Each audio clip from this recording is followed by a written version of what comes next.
Püksid naise jalas, esimene osa. Jumal keelab naistele meeste riietuse ehk püksid. Naisel on oluline välja näha nagu naine, mitte nagu mees. 5. Moosese 22 ja 5.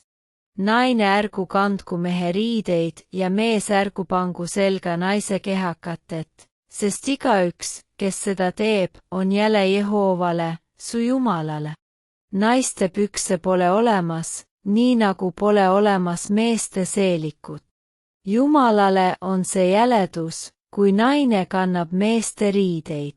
Näiteks kui naine kannab teksapükse, siis on need püksid, sõltumata sellest, kas nööp on paremal või vasemal pool, Jumalat arvatavasti ei hüvita nööbi asetus ning nööp ei tee pükstes seelikut, nööp ei muuda pükse naiste riietuseks, sest püksid on ikka püksid ning püksikandjad on mehed, mitte naised.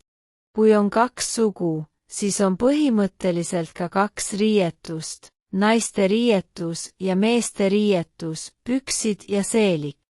Šoti seelik pole tõestus, et ka mees viib seelikut kanda. Esiteks me ei tea Šoti seeliku ajalugu, nähtavasti on see just vabamüürlaste looming ja traditsioonide murdmine, mingi nende perversus, kuna vabamüürlased on ka oma sooiharad ning me teame väga hästi, kuidas neid Šoti mehi vaadatakse naeruga, sest mehele pole omane kanda seelikut, see on naiste riietus.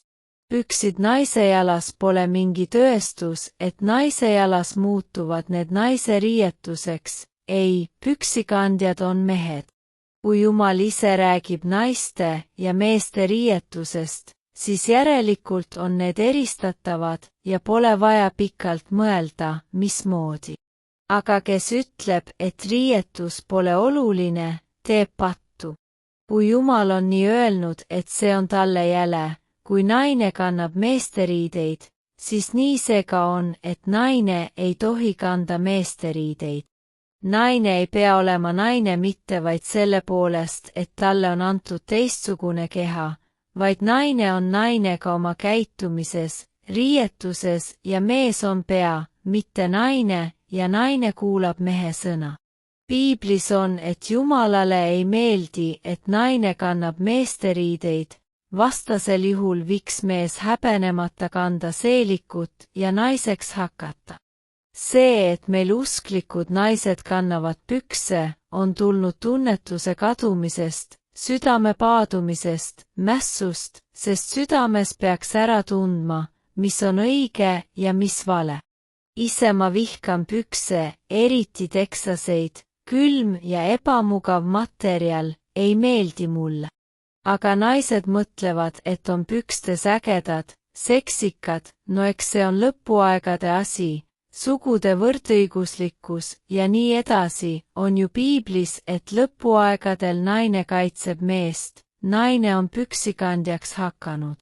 Tööriietusena oleks püksid küll naisele paremad, ei jää igale poole ette, aga võib-olla vanasti naised talus tegid ainult töid, mida seelik ei seganud, sest ega talus naised küll kunagi pükse ei kandnud.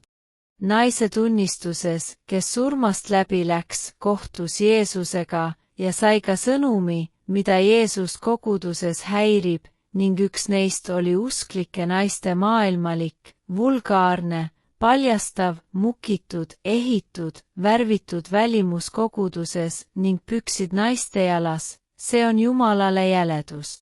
Ka ameeriklannade kohta on samad tunnistused YouTubes, seal on ka kultuurne kanda meesteriideid ja poisipead.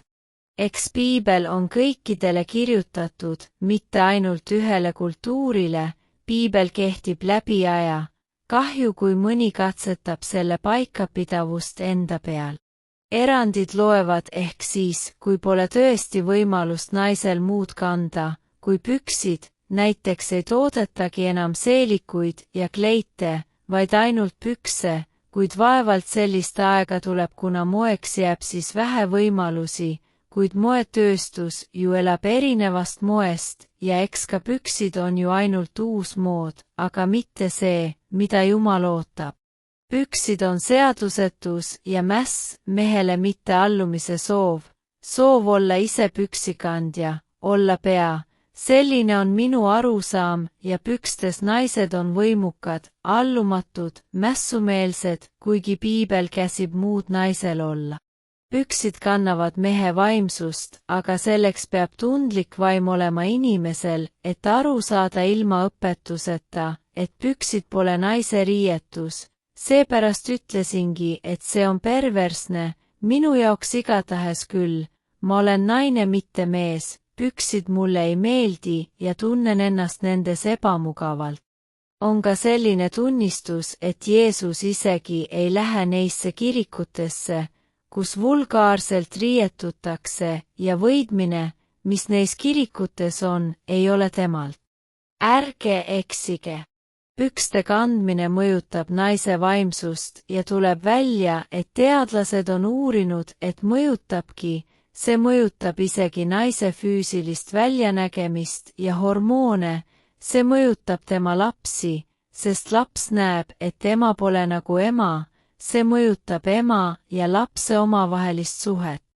Retuusid seeliku all on nagu sukkpükste eest, aga sukkpükse ei kanna ju ilma seelikuta, kuidas saab siis retuuse kanda ilma seelikuta?